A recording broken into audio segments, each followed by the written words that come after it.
Video में एक ऐसे लेजेंडरी पर्सन का बात करने वाले हैं जिन्होंने हमारे भारत का नेशनल एंथम लिखा है। नमस्कार दोस्तों, मैं राहुल अग्रवाल, स्वागत है आपका द इन्फॉर्मेशन लैंड पर। आज हम आपको इस वीडियो में the legendary person Rabindranath Tagore की जीवन गाथा सुनाने वाले हैं। वीडियो में एंड तक बने रहे और चैनल को सब्सक्राइब जरूर करें क्योंकि आपके सब्सक्राइब से हमें मोटिवेट एंड सपोर्ट मिलता है। So let's begin the topic. Rabindranath Tagore ji का जन्म 7 मई 1861 में कलकत्ता में हुआ था। इनके पिता का नाम देवेंद्रनाथ ठाकुर था जो कि स्पिरिचुअलिटी में बहुत विश्वास रखते थे। इनकी माता जी का नाम शारदा देवी था जो कि एक हाउसवाइफ थी।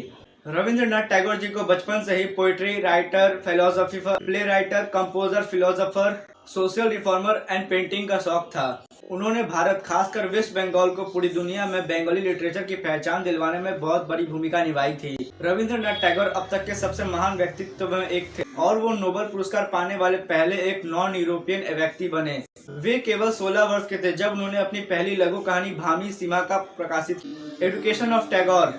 आर.एन. टैगोर को स्कूली शिक्षा पसंद नहीं थी। उनका पढ़ाई में ध्यान नहीं लगता था, इसी कारण वे स्कूल में टीचर से पनिश किए जाते थे। आर.एन. टैगोर बार बार अपने स्कूल चेंज करते रहते थे। फर्स्ट उन्होंने कलकत्ता स्कूल में पढ़ाई की, उसके वहां से वे ओरिएंटल सेमिनारी में गए। वहां पर भी उनका मन पढ़ाई में नहीं लग रहा था, इसीलिए वे उस स्कूल को छोड़कर सेंट जेवियर स्कूल में गए। वहां पर भी उनके साथ सेम केस हुआ, उनका पढ़ाई में बिल्कुल मन नहीं लगा। एट द लास्ट उन्होंने स्कूल ड्रॉप आउट कर दिया और फिर बाद में उनके बड़े भाई हेमेंद्रनाथ टैगोर ने उनके पढ़ाई और फिजिकल ट्रेनिंग की कमान संभाली और घर में इनकी पढ़ाई पूरी करवाई।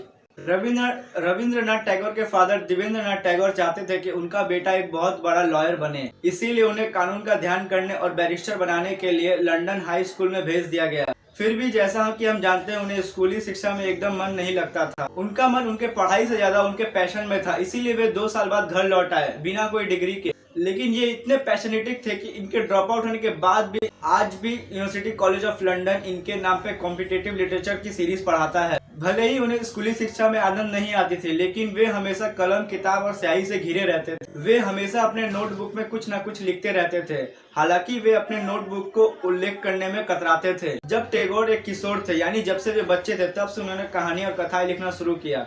उनकी पहली पब्लिश की हुई कथाएं भिखारिनी थी। उनके लेखन करियर के शुरुआती वर्षों के दौरान उनकी कहानियां उस एनवायरनमेंट को डिस्क्राइब करती थी जहां पर उनका पालन पोषण हुआ था।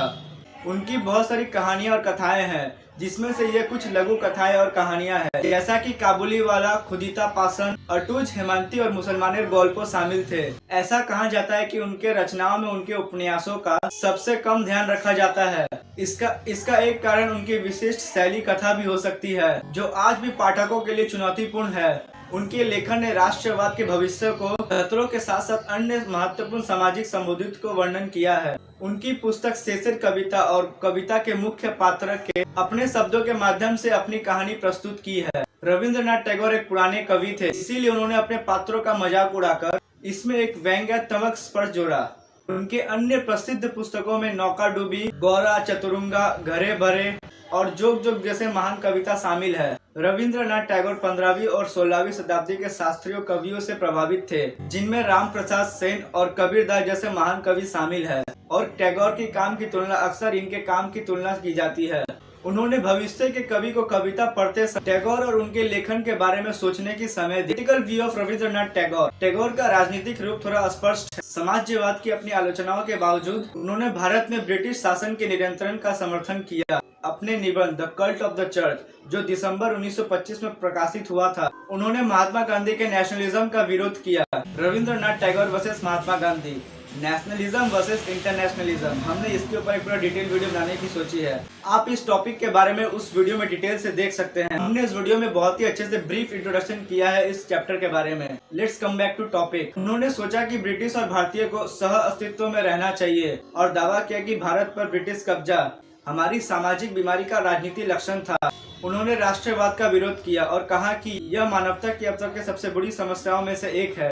हालांकि रविंद्रनाथ टैगोर ने कभी कभी इंडियन इंडिपेंडेंस आंदोलन का समर्थन किया, लेकिन उन्होंने एक बार कहा था कि उन्होंने 30 मई 1919 को जालियनवाला बाग ट्रेजेडी को मद्देनजर रखते हुए अपना नाइटहुड भी त्याग दिया। जैसे भारत में नोबेल प्राइज सबसे अहम माना जाता है, वहाँ पर यूरोप में नाइटहुड एक अवार्ड होता है जो कि बहुत अहम माना जाता है। कुल मिलाकर एक स्वतंत्र भारत की उनकी हिस्ट विदेशी शासन से अपने शासन पर आधारित नहीं थी, यानी वे भारत देश को इंडिपेंडेंस देखने से पहले भारत देशवासियों को इंडिपेंडेंस देखना चाहते थे कि उनके बीच कोई भेदभाव का मुसाब नहीं रह जाए। Death of Rabindranath Tagore. 1937 में रविंद्रनाथ टैगोर 76 ईयर्स के हो गए, लेकिन बहुत उम्रदार रहने की वजह से उनकी तबीयत खराब रहने लगी। जब उनकी तबीयत खराब थी तब वे एक कोमाटोज नाम के एक स्टेट में रहते थे। लंबे समय बीमार रहने के बाद जब वे अपने घर जोरासंको मैंसन पहुंचे, तब ठीक एक साल बाद 7 मई 1941 को उनका निधन हो गया। तो इसी के साथ the legendary person Rabindranath Tagore की गाथा यहीं पर खत्म होती है और इसी के साथ हमारा आज का वीडियो एंड होता है। ऐसी ही नई वीडियो पाने के लिए द इन्फॉर्मेशन लैंड को सब्सक्राइब करें और वीडियो अच्छा लगा तो लाइक और शेयर जरूर करें। वीडियो में एंड तक बने रहने के लिए आप सबका तहे दिल से प्रेम पूर्वक शुक्रिया।